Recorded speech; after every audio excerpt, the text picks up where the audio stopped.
Ariana, my name is Erin.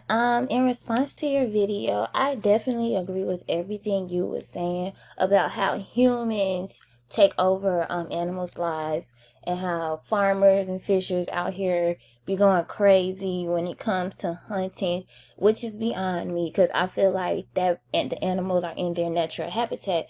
Why are you messing with them? They're not doing nothing to you. You're just out here killing them for no reason. I understand they eat some of these animals that they kill, but honestly, I just feel like they need to leave them alone.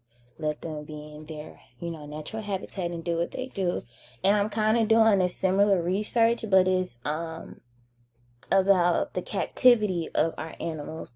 So I definitely agree with you. We need to start raising awareness for these animals because they don't deserve it. They need to live their lives. I love all kinds of creatures and animals, and I want them to be here for a long time because I know with some like dinosaurs, I would want to see a dinosaur, but at the same time, I'm good.